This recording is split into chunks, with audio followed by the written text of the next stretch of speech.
welcome to Cryptic Accounts, the podcast by paranoid people for paranoid people. I'm your host for this week, Dennis Cheney, and this week on the show we have the truth about giants and the Nephilim. And I am joined by, as always, I always say by always. I'm joined as always with Patrick Ryan. How are you doing, Patrick? Hey, I'm good. So last week you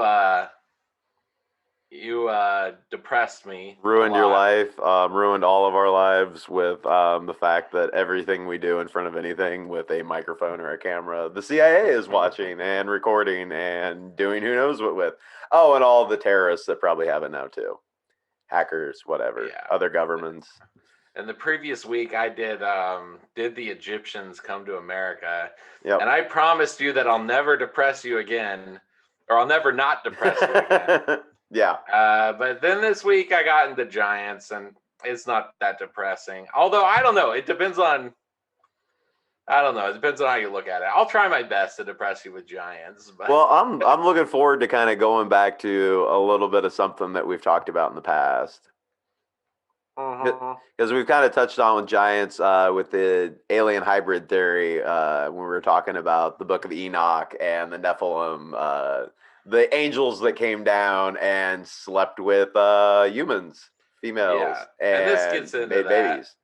Yeah, we're going to get back into that.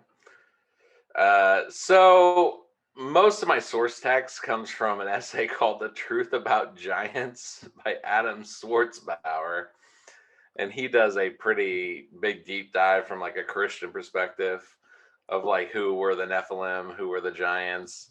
And so you ready? You ready to go? I am ready. Yeah. All right. Thousands of years ago, the earth was different than it is today. Man was roaming the earth, but there were also creatures of great stature, colossal creatures that caused death and horror. And these were one of mankind's greatest enemies, the Nephilim, also known as the giants. We know they existed from historical records, artifacts, ruins, and excavations of giants themselves, among other things. Now we need to identify who the giants were.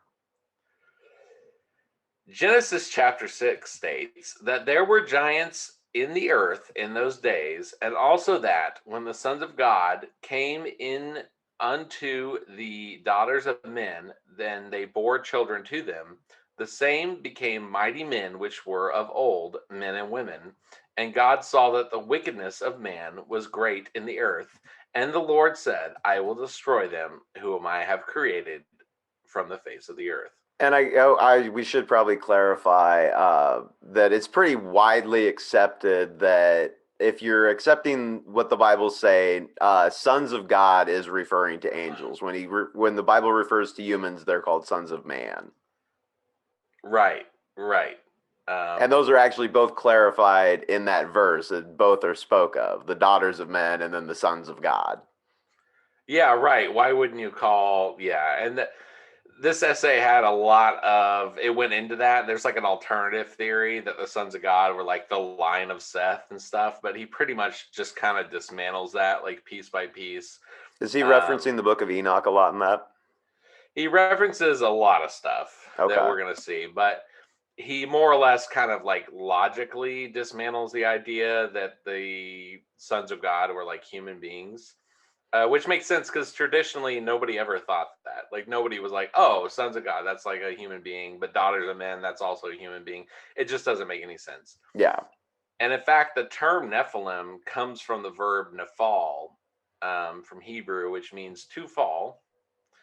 In Genesis 6 of the Bible, it states that giants come from a union between two kinds of beings, the son of God and the daughters of men. So obviously if it was humans, you wouldn't have giants, coming from a man and a woman. Throughout all of history, it's been known that the sons of God were the angels by the Jews and the Christians. The Book of Enoch, which is quoted from by James, the Lord's brother, states that the, quote, watchers left their high, holy, and eternal heaven. So, yeah, it's fallen angels, basically. Or it's angels doing bad stuff. Which I mean, it's weird that it isn't brought up very often especially when you discuss the New Testament, that James actually refers to the Book of Enoch. And it's weird that the Book Yes. of Enoch isn't taught or accepted more. Yeah, and that's kind of, there's actually a few books we're getting into that I wouldn't include unless they were quoted in scripture. So there's obviously some historic significance to them, even if they're not considered scripture. The people who wrote what we do call scripture consider them to be Yeah, authoritative. they So, reference that they recognize that as being truth. Like they, so right. it kind of by association, it lends credibility to it. If you're believing the one, it seems like you should pretty readily be able to believe the other. Yes, yeah, or at least take it seriously. Yeah. Um, so apparently, from these writings, the goal of the fallen angels was to destroy everything that God made. They were also genetically mixing animals, plants, and humans together. I want to see like a tree person. Um, Groot, just a little Groot running yeah, around. they were making Groots. Ancient literature and artwork is full of examples of creatures that are part of one creature and part of another, as well as gods and giants. It's commonly thought that these stories are myths, but are they? There have been many records of beings that are part man, part god, such as Hercules, born from Zeus, an immortal woman, etc. Um, the book of Enoch, in the 7th chapter, tells how the fallen angels sinned against both people and animals. And other books, such as Jubilees, says that this mingling resulted in changes in normal people and animals who, quote, flesh or genetic makeup has been corrupted by the goings on, which was probably crossbreeding of different kinds of creatures. So, what is the Book of Jubilees? It's in the scripture, it's in the Bible. Is it something similar to like the Book of Enoch? No, This is I one believe I haven't it's, heard of. I believe it might just actually be in scripture from some traditions. Um, I know there's like the time of Jubilee, or I can't. I know that's not exactly what it's called, but I know that's like a Jewish holiday or ceremony or whatever. Right. So here, I'll just go ahead and look it up for you. The Book of Jubilees, sometimes called Lesser Genesis, is an ancient Jewish religious work of 50 chapters, considered canonical by the Ethiopian Orthodox Church, as well as some people in Israel. So it's kind of like the Book of Enoch. Yeah. Interesting. Okay, that's gonna have to go on my list of things to look into a little bit more for sure. Oh yeah, we're Because gonna get there's after we talked about the when we done the I forget what number episode it is, but the alien hybrid theory was what the episode was called, where we got into the Nephilim and kind of that was more focused on what we think happened with it later on, like more present day. yeah, and we'll get into that. It kind of seems like, yeah, we'll get into that. But But no, it kind of seems like my theory after reading all this that I've done this week is that people have said, like, why do giants still exist after the flood? And it's like, well, if this is an ongoing project, you know what I mean? Like, yeah, if they then, refined it. yeah, they're refining it and it might Don't be make them going on several like, hundred feet tall. They stick out. We should probably try and shrink them down a little bit if we're going to yeah. crossbreed. No, I was just gonna say that after we did that episode, like it actually got me really into. I passed over the Book of Enoch, and since then have gotten more into reading that and kind of looking into that a little bit more. So I'm glad we're coming back around to this. Oh yeah, and I'm sure we're gonna do many more episodes on this. By the way, after this, I'm like kind of reinvigorated to like visit the whole alien hybrid idea because it seems like it's the exact same idea, Yeah, basically. listening back to that show, there was a lot of because we did that one pretty early on. You did set up a lot of stuff that will be fun to talk about as we Yeah. kind of come back around to it. So there's actually a third book, the Book of Jasher, Haven't heard which of is that one again either. which is again a Hebrew text, but it is actually referred to in the Bible in Joshua and Samuel. Really? Yes, they quote directly from it in Joshua and Samuel, and it says that the Watchers or Nephilim took from the cattle of the earth, which reminds me of cattle mutilations, the beasts of the field and the fowls of the air, and taught the mixture of animals of one species with another, in order, therefore, to provoke God. So they started mixing animals together to make God mad. They were doing like experiments, which makes sense because we kind of do the same thing. We kind of do this. We'll get into it, but we kind of do the same thing, like in order to like work up to like human engineering. Mm-hmm.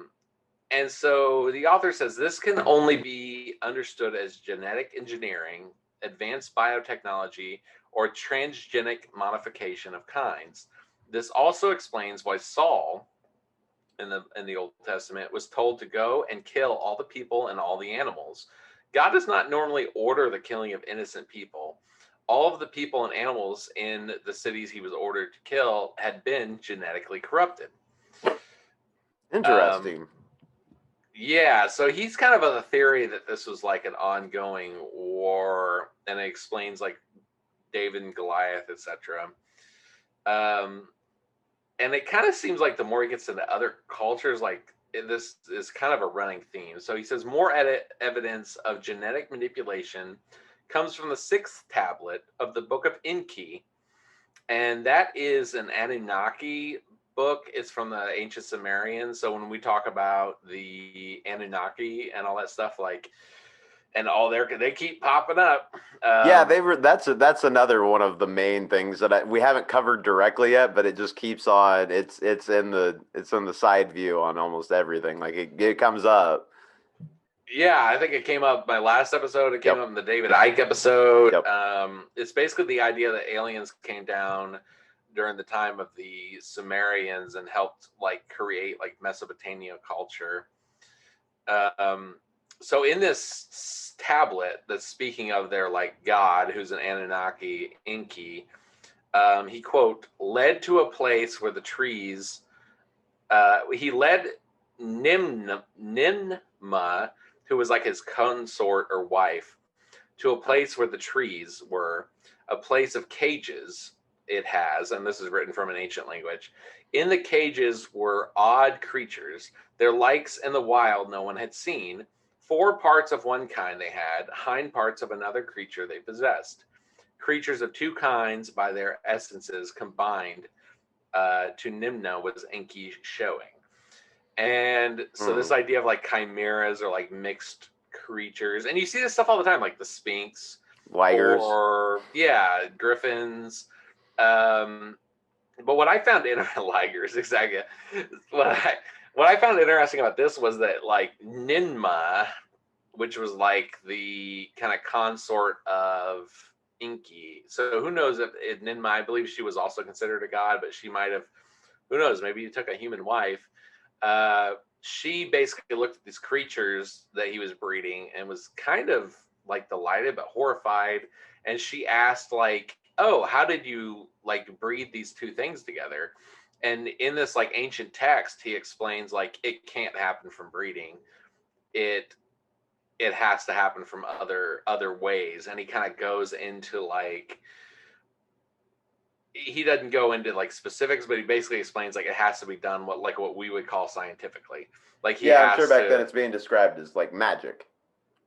Right. Yeah, but he basically admits what we know, which is that you can't have like a bird person or whatever. But he says like it's possible with like enough work, basically. And he doesn't describe it as like straight up magic, like I just make it happen.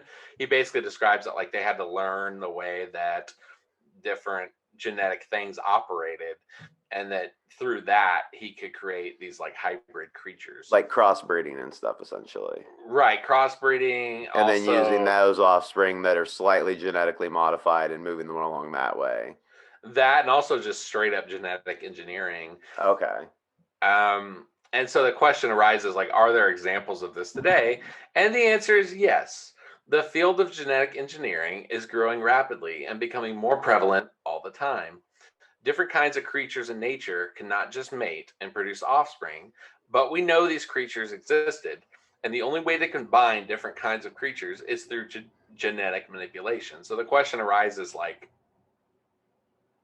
was Enki basically an alien who was doing genetic manipulation? It's kind of what it sounded like based on what you're saying. Right. And also, like, I kind of had this moment of doubt. Who would doubt this? But I kind of had this moment where I was like, well, you know, you see all this stuff in ancient cultures. You see that, like, would it be that crazy to imagine like a centaur or something like that? And but then also the thing is, there seems to be the self-awareness that it's not like they know that you can't like just mate with a horse and create a centaur, right? Like, um, and they're also the kind of the veiled secrecy of how these things happen seems to be reflected in the stuff that's happening today. So, like for example, in January of 2010, a small town in Turkey, um, a very strange thing happened. There was something very frightening born to one of the sheep there. The mother sheep needed help giving birth, so the doctor did a C-section. The animal was born dead, but the doctor was horrified when he saw it. It had very little hair and the body and ears of a sheep, but the head of a human. They had never seen anything like this before, and apparently the people of the town burnt it. Oh, I feel like I have a pretty good idea what happened here. Yeah. Yeah. Or I always think of cattle mutilation though. I think about them like messing with like different, like if you're in Turkey, you're probably messing with like sheeps and goats, right? And if you're here, you're messing with our cattle.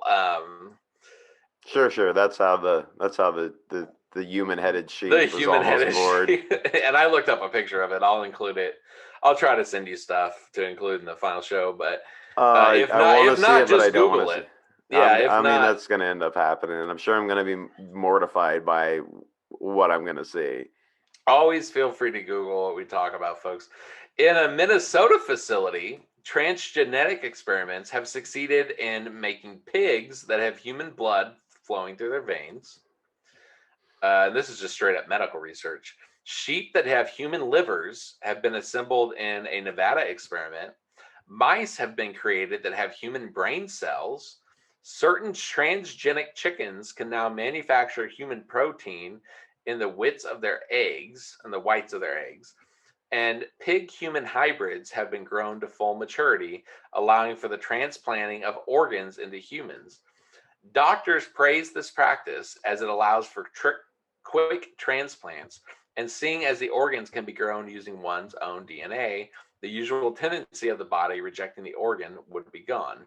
So this is Uh, very possible. Like we know this is possible to make one thing take parts of another in its DNA, essentially. yes, and we've been doing it, and I looked all this up. We've been doing this on a small scale for a while. We are creating basically Mhm. chimeras and stuff. Now we're not gonna have like a pig person. Like if that thing, for Not instance, in yet. Turkey, if that thing in Turkey was real, then somebody with like advanced technology like had to have done it. Or was trying to, yeah. Right. So then, of course, there's the transhumanism movement, which uses grand technology, robotics, artificial intelligence, etc., for tools for radically redesign humanity. What some want is to create a post-human like super soldier who will be considered vastly superior to normal Homo sapiens. And they want a conflict in which the post-humans will view the regular Homo sapiens as inferior and will ultimately replace us. And this is, we'll get into it, but this kind of seems to be the explanation of like what the demons and Satan were doing in the Old Testament. Was they hate us because we're the image of God. So they're basically like, well, I don't have the power to kill them, but like if I could modify them, basically, then I'd destroy them. You know, if I make you like part you, part me, then like you're, Yeah, I mean, go. this is something we've been swirling around on the show within multiple episodes between the alien hybrid theory and then oh, what was it called? The one where we were talking about the Soul Stealers. Yes, yeah, right, yeah. Which It's episode was that? Was that Trojan Horse? it might have been, is either Trojan horse or it might have been the alien hybrid theory. I don't think it was in that one. I think that was a separate thing that you covered where it was like we're the oh maybe it was. Either way. Yeah, well, there seems to be an like recent alien abduction phenomenon. There seems to be like some kind of fascination with the soul or Mm-hmm. extract. It's like, because if you really think about it, it's like, well, how many people do you have to inseminate and do this and that with? Like, we don't even do that much with other animals necessarily for research. It's like, well, what are you hoping to? And it seems to be that they're attempting to reach deeper, or they're just doing endless research to try to. Well, yeah. Again, I don't know if it might have been on the alien hypertherapy where we were talking about how it seemed like they have some fascination with getting a hold of souls somehow, almost like they're trying to cheat a way back around getting into heaven or something. Yes, right. Yeah, that, or they're trying to maybe destroy our souls. Yes, or that. Yeah, they have some fascination with being able to, um, yeah, have some kind of control over our souls. Um, and he does mention this. He said basically, the theory is that, why would fallen angels be mating with people? It would be to seed us and to kind of change our genetic makeup. Um, and he mentions interestingly how in Genesis, God tells the serpent, basically, who's the devil, that there'll be indemnity between his seed and her seed. And it kind of implies like, oh, the devil has seed. You know what I mean? Unless you read it as just like this is a literal snake, then there's something to the idea of like the devil having offspring. Yes. He also goes in, interestingly enough, he goes into a lot of Hebrew, and he talks about how before the flood, the way that the scripture describes Noah is as a quote, perfect in generations. Perfect in his generations is the reason why he was basically saved. And the word perfect there is actually the Hebrew word tamim, which means without blemish or spot. And it's basically the same word they use for lambs that don't have blemishes or spots. And it's like almost a purely genetical term. It's genetical. Yeah. It just means he's like genetically pure. So there's something there with like bloodlines, and the author asks the question like, why would he refer to bloodlines unless bloodlines were tainted? Yes. Which it directly talks about right before they describe Noah as pure. So Yep. it's like, oh, okay, well, this actually makes sense. Yeah, we're talking in Genesis 6. Yeah, in that same chapter, isn't it? Or yeah, same chapter, just a few verses before we're talking about the sons of God laid with the daughters of man. And then it says he picked Noah because he was unblemished. Yep. Yeah. In a time when there's not a lot of humans. Right, yeah, there's something going on here. Yeah, there's something going on there. And he definitely wasn't saying Noah was perfect. We know Noah is not perfect. Yeah. So the Bible says that the sons of God took women as wives, and it seems that that was not necessarily a voluntary act on the women's parts. The angels may have forcibly taken the women in some sort of abduction scenario. Yeah. So, yeah. That would make sense too. So there seems to be, and we'll weave in and out here, there seems to be this kind of unspoken thing that we don't really talk about in the Bible, about this like genetic corruption, which makes so much sense. It really pieces together. Why do you have this weird reference to these sons of God and Nephilim and stuff, and then immediately you do the flood? And it's like, there had to be some reason to be so brutal. And it's like, well, that would explain it. And then if you read these other books, you read Jasher and Enoch and the Book of Giants and stuff, it like outright says there was genetic problems. So now that we've established basically that the sons of God were angels, why were they so big? Some have tried to say that their size was because they had gigantism, or some kind of basically medical condition. But the fact is that none of this is true. Or at least wouldn't explain the text. So one reason is that gigantism makes you taller, but it also makes you skinnier and weak. And you also have the same bodily proportions, which is like not what's described in like any text. Like the giants are always described as strong, etc. And giants, people we know with like this medical condition, they're never strong. Their bone structure is weak. They have weaker constitutions.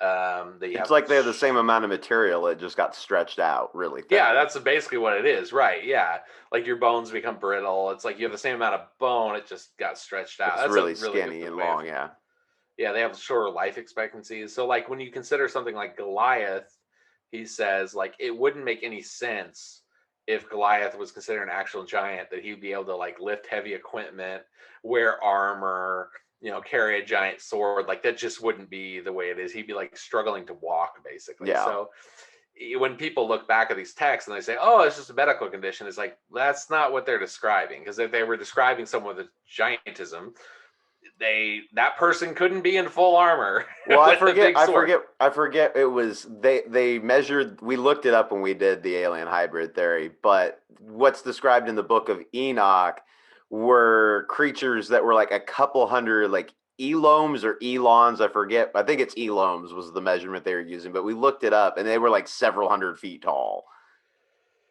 Yeah, it varies widely, and the only explanation would be like a spiritual explanation, because you have everything from like 9 feet tall to a couple hundred feet tall to 30 feet tall. Like it seems like Yeah, these were just like creatures, and it also kind of seems like the longer they lived, the bigger they would get. well, no, I was just talking about specifically in the book of Enoch. It does say specifically a number, and we did the math on it. It was like several hundred feet tall. Oh, right. No, What the right. book of Enoch itself is referring to, because he actually describes them at one point, like how tall they are. Right. That's right. And I of think course, it was in chapter 7 of Enoch. I'd have to look back at the notes and all that. No, I'm glad you re-looked that up. Was that about the Watchers though, or about the giants? Well, the Watchers were the Nephilim. The Watchers are the Nephilim, but the giants are the offspring Yes. of. Right. No, yeah, it's talking about the giants. Okay. The offspring. He describes them as, like I said, it was. I'd have to look at it. It was like 200 elons or something like that. And we did the math, and yeah, it was like several hundred feet tall. Like I remember us being very surprised when we like looked up how much that actually was. Yes, yeah, I do remember that. Yeah. And so he basically exactly says that. He says the giants described throughout history are extremely large and strong. This is not the 8 foot tall frail person. This is a very large person who also is wicked, mighty, and murderous. And that's just not the description of a person with a medical condition. Yeah. And so he asks, what about Goliath and King Og, the rest of the biblical giants, and the rest of the giants around the world after the flood? And Deuteronomy actually mentions King Og, who was quoted as in chapter 3 as being a remainder of a remnant of the giants. So is it possible that angels deliberately alter the DNA in mixing with human women in order to deliberately create giant beings for the purpose of taking control? And we kind of step outside of stuff here from the Bible. We mentions Pliny, who's a very famous Roman historian who wrote about 36-foot tall giants as part of history. And there have been found molars the size of your fist and teeth that weigh several ounces each, according to Pliny. I know. Some other characteristics mentioned in the Bible of giants is that they have 6 fingers on each hand and 6 toes on each foot. That's mentioned in Samuel and Chronicles. And also that they have double rows of teeth, kind of like sharks. And there's also evidence from the ancient texts that when they spoke, they did not sound like normal people. So this is like, what he's getting at here is this is just not like demons or angels like had relations with women and then like this is what happens when they're mixed. Like this is the result of some experiment. Yeah, and I actually just found the actual part from the book of Enoch. It's in chapter 7, verse 2. And they became pregnant, and they bare great giants whose height was 3,000 ells, ELLS. And an L is 18 inches. So, Oh man. I misspoke. They were actually about 4,500 feet tall. Oh my, that's okay. That's like Godzilla. Yeah. How tall is yeah. Wow. It'll be 450 stories. So these are not like They're skyscrapers essentially. Yeah, it's like Godzilla. It's like Yeah. you now have King Kong like roaming through your. Yep. Yeah, so that obviously didn't happen through like natural birth. Like this would be something that was like, here's your rulers, and it's like this giant murderous like. No kidding. Yeah, so that's what yeah, that's the Book of Enoch. Sorry, I really wanted to figure out what that was though. That's interesting. Yeah, I forgot about that. So we also know from history that Adolf Hitler sent archaeologists looking for the DNA of giants and the sarcophaguses of Tibetan giants in the Himalayas. And it is interesting to note that the word Nepal is very similar to Nafal, meaning to fall. The Nazis were going around looking for the genetic material to recreate the ancient gods. Someday we got to do a full out Nazi, Just like weird science episode.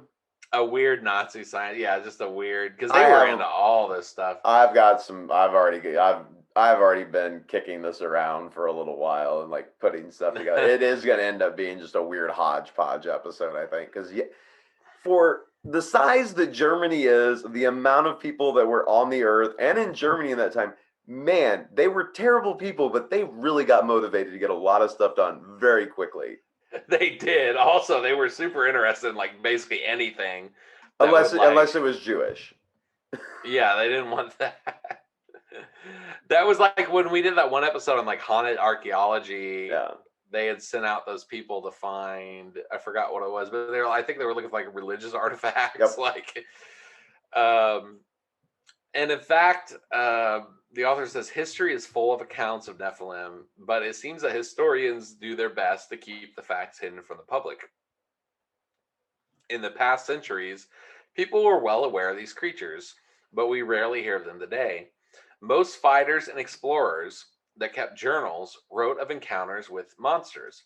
The Romans wrote of 17-foot tall Celtic giants that the legions fought with, and others such as Amerigo Vespucci, Sir Francis Drake, De Soto, Coronado, Narvaez, and others all mention encounters with giants that they had on their journeys in the New World. These are documented eyewitness sightings. Pedro Castenda, who accompanied Coronado, wrote about the Cacopa Indian tribe that they were giants and could carry logs that 6 Spaniards could not budge. As author and researcher Stephen Quayle says, archaeologists often discover large bones in graves, but these are usually dismissed as being bones of mastodons, a premise that's hard to justify given the fact that the creatures are often buried in human graves wearing battle armor along with a shield or massive sword. Really? Yeah, apparently this is a thing where they'll find pieces of this would be a whole other episode, but there's a lot of claims that they find like straight up basically giant remains. Really? Yeah, I know. How do we not hear about that more? Yeah, I think we're going to later in this episode. Okie dokie. Just a little piece. So, according to the legends of the Aztecs, the city of Tiahuanaco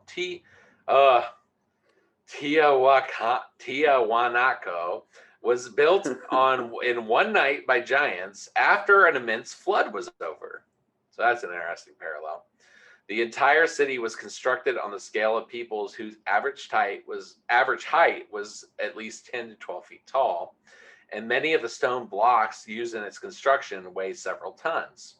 One example is a place in Bolivia, which is 30 kilometers from Lake Titicaca. There are gigantic stone platforms all over the place. The largest platform was over 29 meters long and has been calculated to weigh 900 tons. Whoa. This particular city is 4,100 meters high in the Andes Mountains. And that means no trees, no wood, or anything else grows there.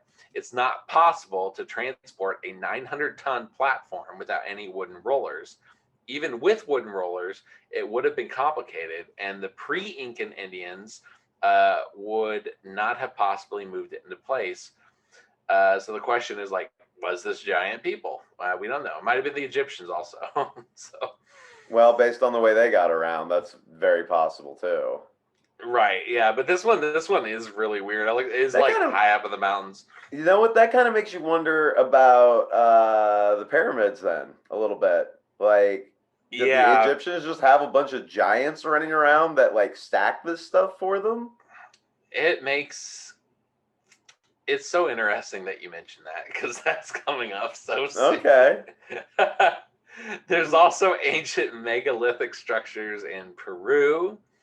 There's giant fortress walls made of andesite rock, and the walls have tightly fitted blocks that weigh from 150 to 250 tons each. Jeez. But the quarry is over 7 miles away on a mountaintop, which to make these walls, the builders would have had to dress and carve the stones at an altitude of 10,000 feet, then lowered them down from the mountaintop, crossed a river with 1,000-foot sheer rock walls, and finally raised the blocks up another mountain and fitted them into place. Well, I mean, the first part sounds easy. You just push it off the mountain. Oh, that's a good point. It might have broke, though. Yeah, I don't. That's when you're like they're carving it at the mountain. I'm like, you're gonna carve it and then you're gonna try and move it down a mountain and then across a river and then up another mountain. Right. This is one thing I don't get. So, like, if this is a time like pre-flood or like right after the flood when giants existed, like the giants also came from the Nephilim, who are either fallen angels or aliens or something.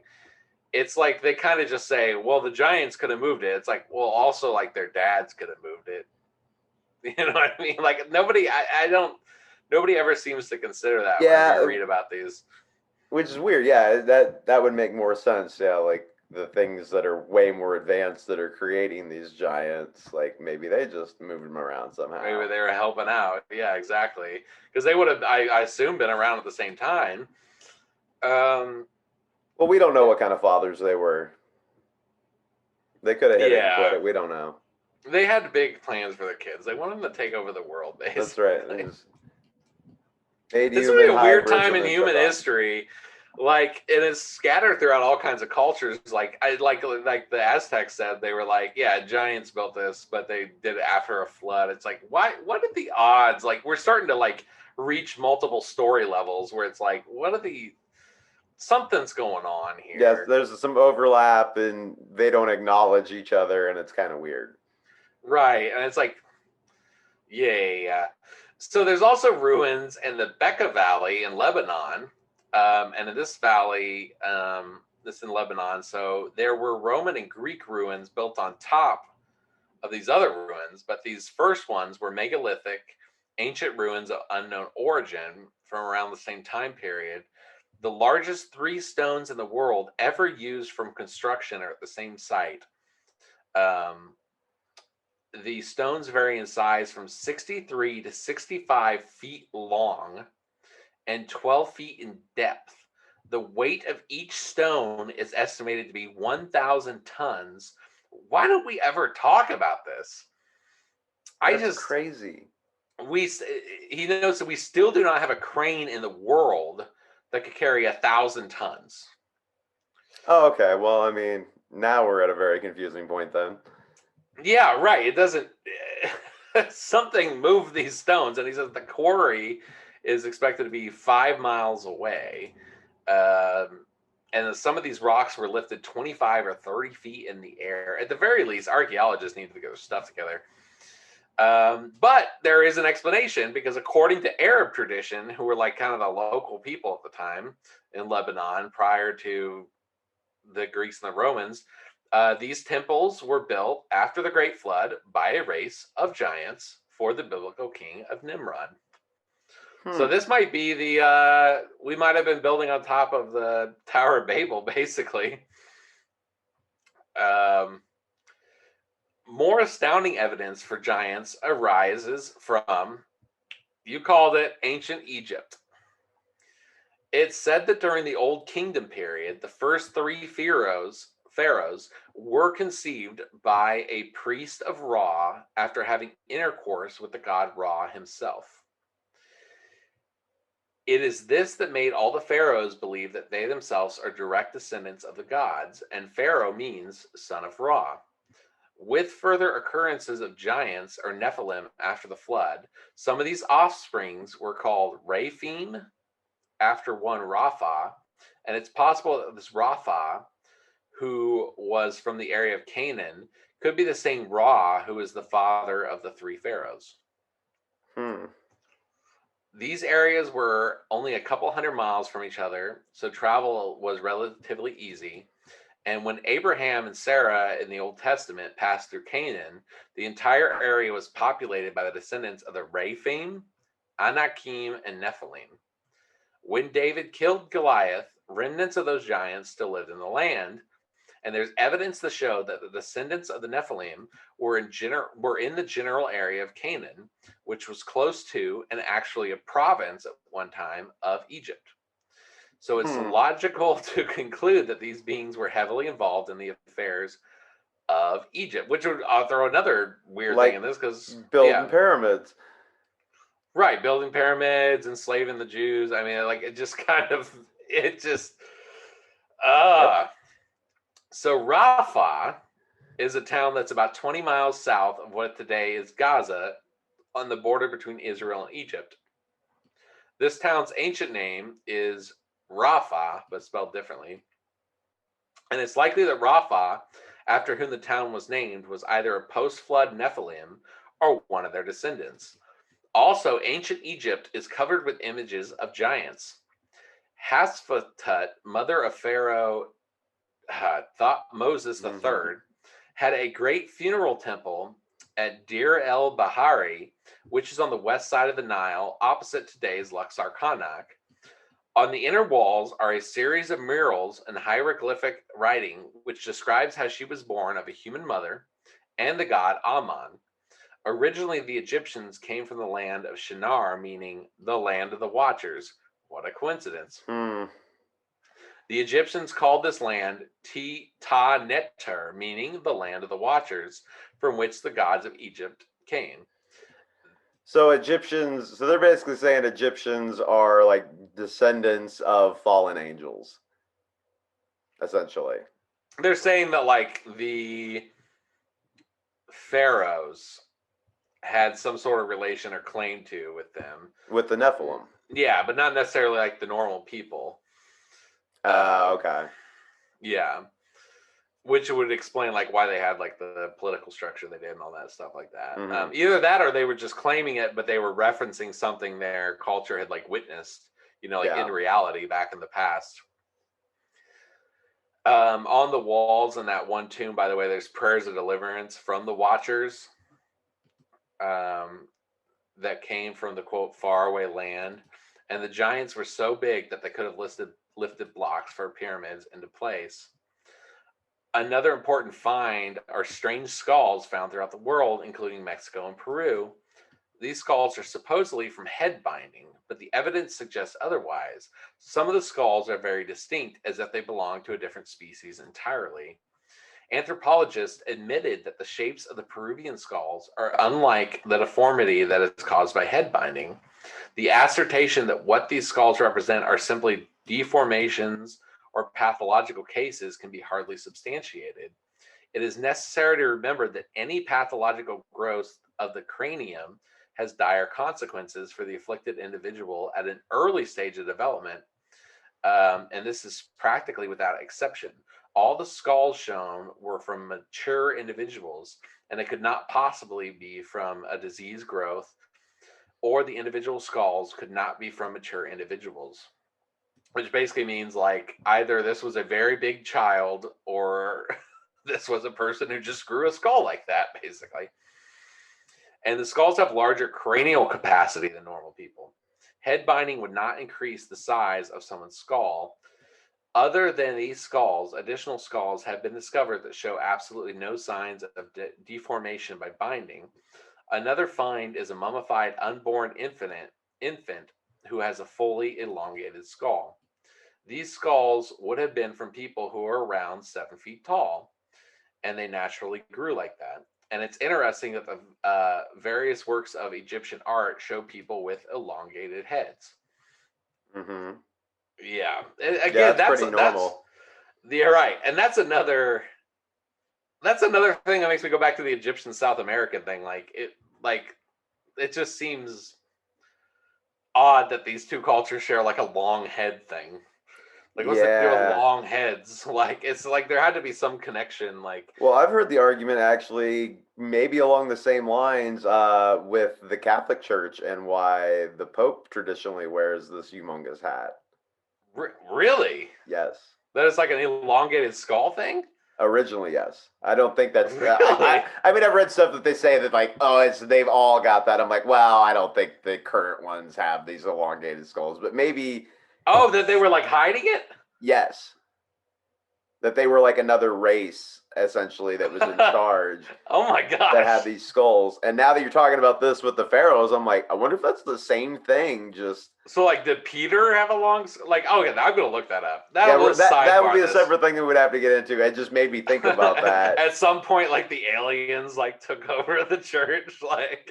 Well, I mean, you think about it, like the pharaohs had, like wore those long hats or whatever, and then Yeah, no, I know what you're saying. Yeah. and then there is a lot of pictures. You're right with South American culture and the Egyptians that show these humanoid things that have strangely long heads for no apparent reason, and then there's other pictures where the heads are more proportionate, almost like it's signifying two different things with two different types of heads. Yeah, you're right. That is okay. Yeah, that's weird. That's weird. I like the whole Egyptian Canaanite like connection. I'd never heard that before. It makes sense though because all that stuff was mixing. Like I've heard before Yep. that like Abraham probably came from India. Like I've heard that before because of like the different geographical places as he went, where he came from. Um, so let's get into some like straight up historical examples of like giants here. Okay. Examples of artifacts that have been found. According to Henry Hubert, historian, some Celtic swords that archaeologists found from the second period of Latin. The swords were about 96 inches long, Wow. which is pretty long. I don't think I'm 96 inches long. I think I'm. What would that be? That'd be like 8 feet. Well, yeah, no, that would be 12 feet. 96 would be 8 feet. It'd be 12 feet. Oh, no, you're right. 8 feet. Yeah, you're right. Yeah. I was thinking a foot's 8 inches. Never mind. Ignore me. We won't go. He later adds coming in with some hot takes on math. Dennis Cheney. A foot is 8 inches. He later adds that some of the latest swords are even longer, and these attest to the enormous size of the Celtics who owned them. And remember, the Celtics are the ones who the Romans said they fought giants against. Yeah, 17 foot tall or something like that, I think is what you said. Right. Which would make sense for them to have like an 8 foot long sword then. Yeah, it'd be like if you think of like what a broadsword looks like in a normal human's hands, like it's proportionately that would be similar sizes. Yeah, that makes sense. Yeah, it would actually it would be proportionally the same. Yep. During the same excavations, Henry Hubert discovered, the archaeologist Burkhalter discovered stone tools that were over 10 feet long, weighing 300 pounds that had seemed to be used. Yeah, there's some giant tools. These are some big boys, man. I wonder why they vary so much between it's everything from like 8 feet tall to like 40 feet. Like it's like, I guess over time they probably got smaller. Or again, back to it's either engineering or like it is engineering. It's them realizing at the beginning when they were making things that were that's it. 1,000 feet tall or whatever, like, this isn't a good idea. We can't keep doing this. That's it. And if they are still doing it with like aliens, like they would want it to blend in. They're trying. Yeah, it's like a slowly letting it blend in. Yeah. Okay. That's what's going on. Yeah, you got it. Hermano. That's what I think. So in 1705, at the foot of a mountain in France, a giant skeleton was removed. Really? That of the giant Bucart, the famed tyrant of Avarius, the skeleton was 22 and a half feet tall. Whoa. In Roy Naval's book, Giants, the Vanished Race, he reports that the bones were 22 feet tall, and they were recovered from his grave near Valencia, Spain. And another example of a giant skeleton is that of the giant Issaret. the naturalist. Eventually, we need to make a YouTube video that's like, here are all the giants people found, and try to find like the best evidence. Like, but these are all from like historic records, so like these bones probably aren't anywhere unless they're like rotting in the Smithsonian.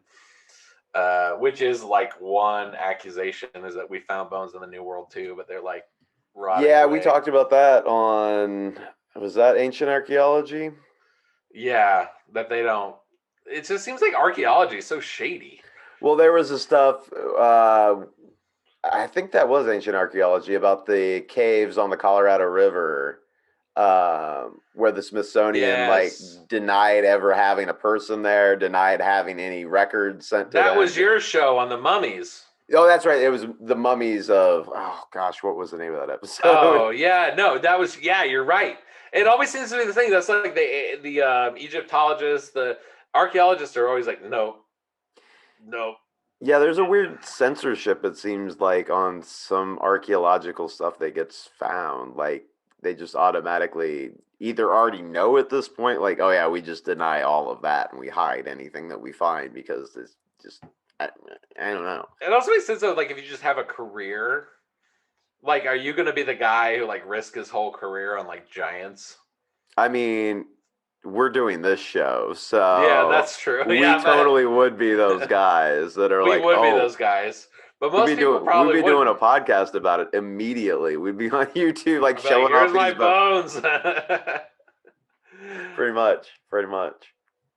So I just mentioned the giant Issaret. The naturalist John Rieland said that the tomb of Issaret could be seen near Saint Germain at the close of the 16th century. The giant was 20 feet tall, had footprints of 1.37 meters long by 1.14 meters wide that were found in rocks nearby. One left print had 12 toes, as well as a palm growing out of it, a palm tree growing out of it. Another smaller footprints were by it, which had 6 toes on both feet.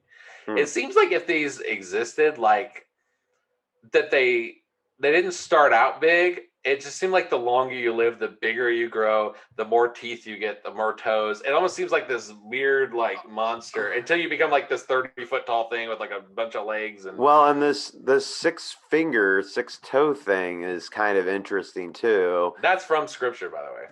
Well, if you remember back a few episodes ago when I did Valiant Thor, he was reported to have 6 fingers.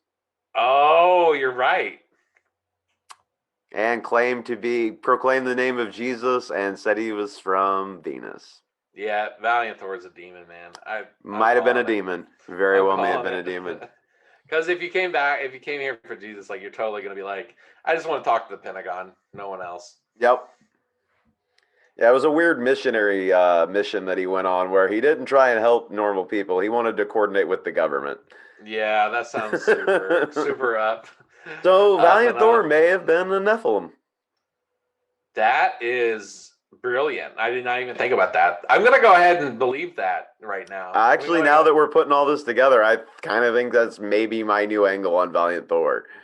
Yeah, and also he does the things the other Nephilim do, which is like give new technology. Yep. Like this is all stuff from like the Book of Enoch. Yep.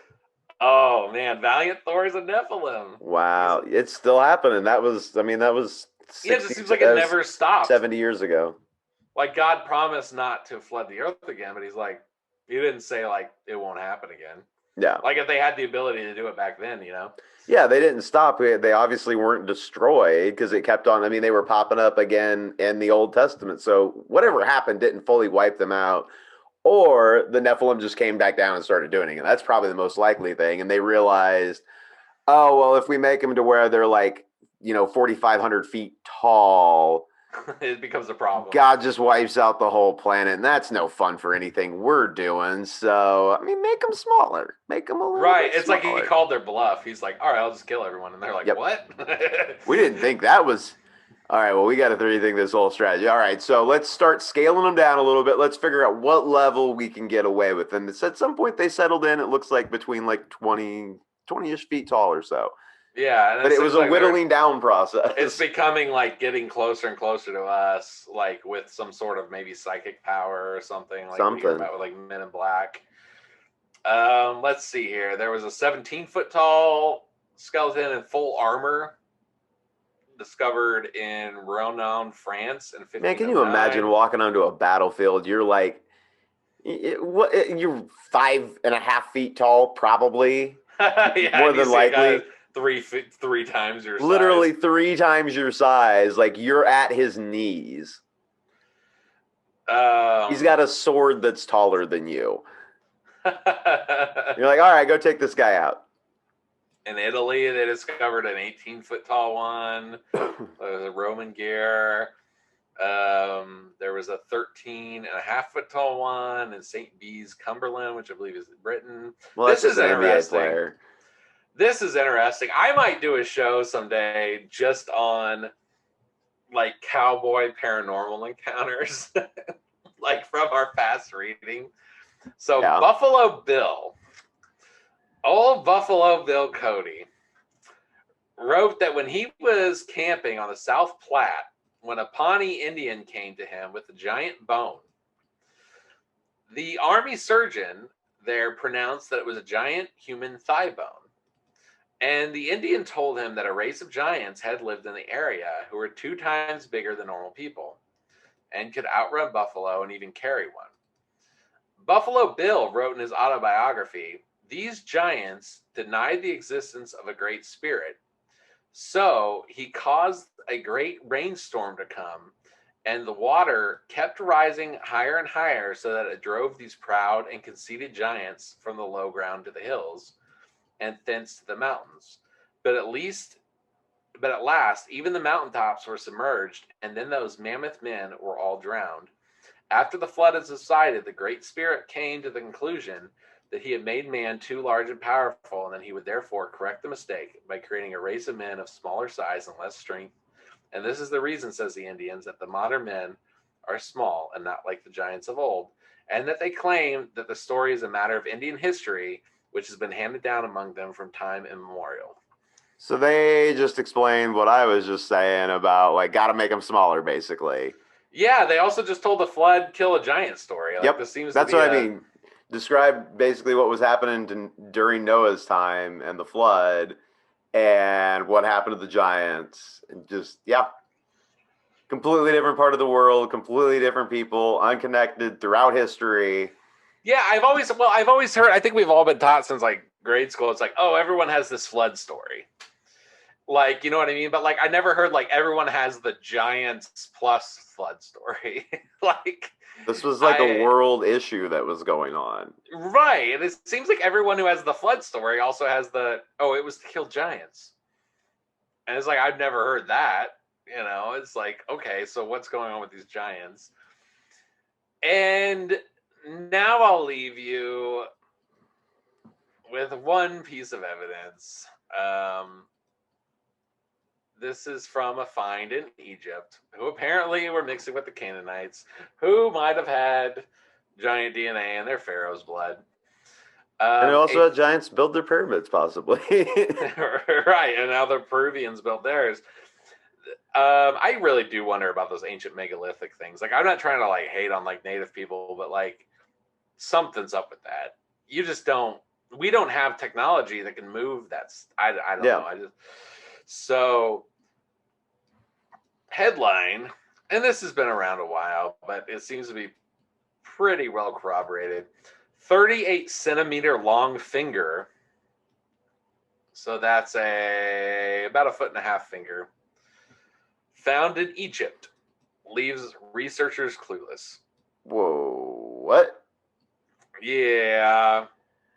I'll send you a picture of this. I think I said I gotta show you a picture of this finger, but like, researchers are traveling with photographs of a massive finger, which are said to be 38 centimeters long, as they believe it is impossible and cannot exist.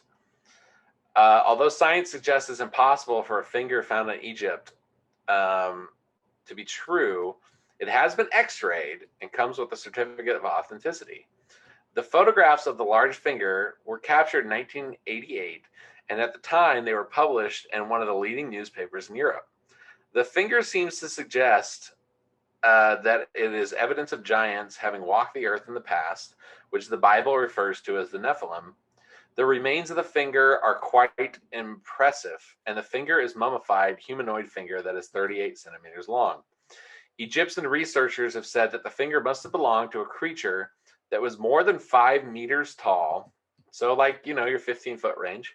Yep. And in 1988, only a very few people were allowed to take photographs of what has been called the artifact, and that is incredible. A grave robber was said to have discovered the huge finger when he was searching. Just the fact that it's a finger. A grave robber was said to have discovered the huge finger when he was searching a tomb in Egypt that has not been disclosed. An entrepreneur, Gregor Spory, wanted to buy the finger from the owner and made a good offer, but the owner said he would not sell it. Spory said that the grave robber has a certificate and says that the finger was authentic, and he also had an X-ray. Spory said that the finger was in a package that was oblong, and it was very musty smell to it. When he told the story about the finger in 2012, he said he had been very surprised when he had been shown the dark brown huge finger. And by the way, for our listeners, this is a finger. We are not using any euphemisms. It's a literal finger. We'll post a picture up on crypticaccounts.com. Yeah, no, I'm looking at it now, and yeah, it's like from the knuckle or whatever. It's the giant index finger. I don't know what else it would be. Yeah, it would be like like that, like just the bendy part, not even up into the hand, just it's got like a bone sticking out. It looks like a finger. It looks like a humongous finger. So this investor Spory decided he would set out to try to find where the body belonging to the finger was located. This finger has become such a big deal that like the body belongs to the finger and not the finger belongs to the body. Well, I mean, you got the finger, you got to find the rest of it, so I get it. Yeah. So he made his way to Egypt in 2009. Also, it's weird that this guy found like just a finger also, like.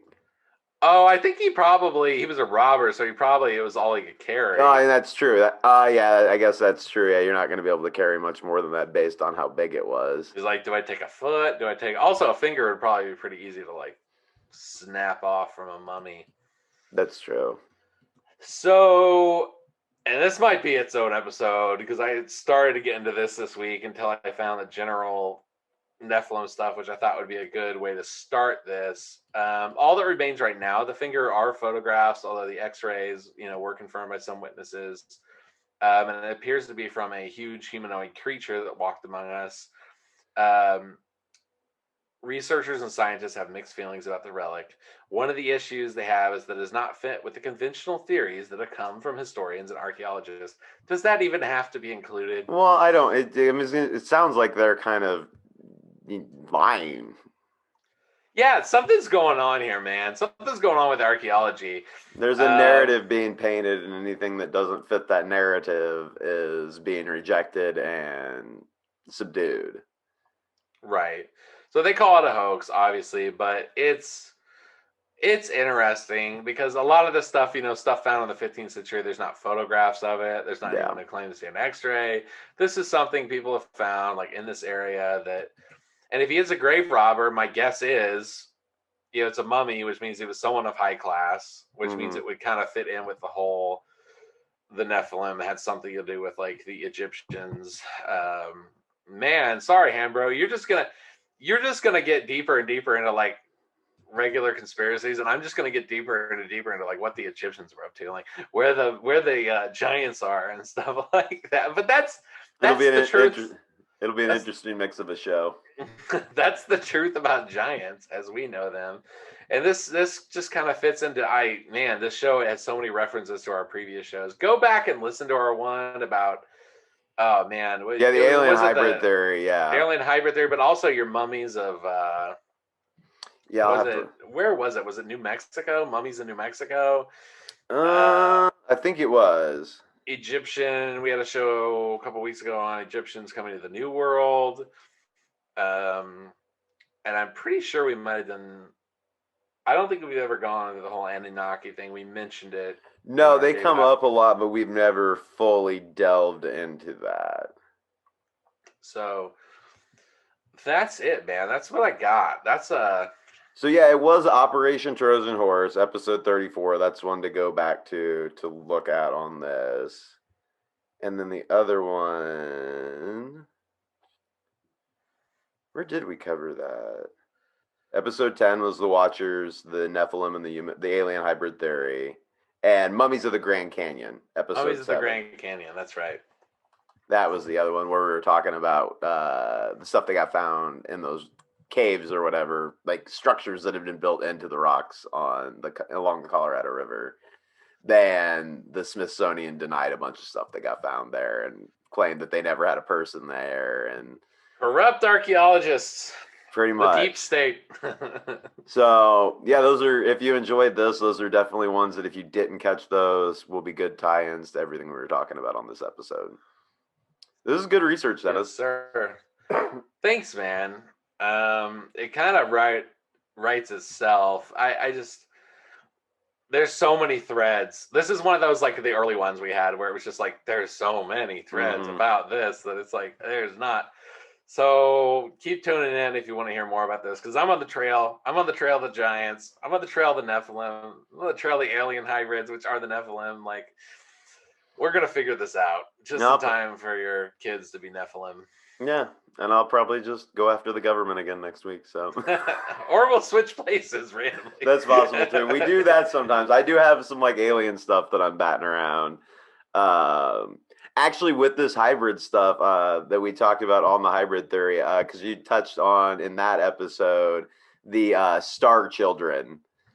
And that's something I've kind of independently been researching more and more of these people who believe that they either are the descendants or have been bred basically as descendants. And don't the star children have like special powers? Yes. See, so that makes me think of the book of Genesis where it says they were men of great renown. Yep. Yeah, you were like basically a great leader. You have these powers because you're, oh man, it's never ending. It's not just a myth. It never stops. Well, almost a year into the show, and there's still so much stuff that's just overlapping. Like most of it is unintentionally happening. A fair majority. I mean, this obviously we're going back to stuff we've talked about before, but I feel like I'm scratching the surface. Mm-hmm.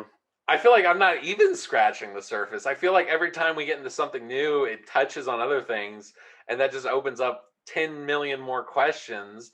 And it's like I just feel like we're gonna. But I mean, things are actually starting to get connected. Like I actually have a much broader view of this whole thing with the Nephilim and giants in general now, based on these several episodes that we've done. Oh, I agree. Exploring these different areas. Like I don't say I know yet, but I'm getting some strong opinions about what's going on or what has been going on. If you had asked me a year ago, like what's going on with the Nephilim, I'd be like, oh, it's probably like fallen angels. I would have never said, oh, it's aliens and it's still going on and their plans to make them smaller and smaller, and it just happened all throughout different cultures, and here's all the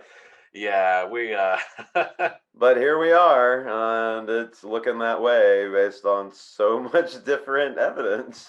I know. Well, yeah, especially this historical evidence is so overlooked. It's like, well, if everyone was talking about it, and I never thought of like chimeras and stuff this way either. Like I never thought about that thing with Inky, the Anunnaki. Like that must be where like the images of like the Sphinx and the like that, because that was kind of the original Mesopotamia like culture that like spread to like everywhere else. Like it's like to know that they did not consider those things mythical. They consider them like created by these god alien creatures is like really interesting. That's a whole other thing I'd love to get into, but it feels like we never have the time. But we're just gonna have to keep going. Tune in every week. Yep. Yeah. We appreciate you all listening. Hit the subscribe button, hit the like button, hit the share button, write us a review, email us. We want to interact with you. We appreciate it. We like everything you guys have been doing. We really appreciate it. Seeing numbers go up in different countries, downloading and all that stuff is just crazy and cool to see, and we're glad you're enjoying it. So stick with us, go back and listen to all the other weird stuff that we've been doing in the past, and that's all I got. Thank you for listening. Thanks for putting this together. Like, share, subscribe. Thank you, man. I love you. All right, love you too. Bye. Have a good one.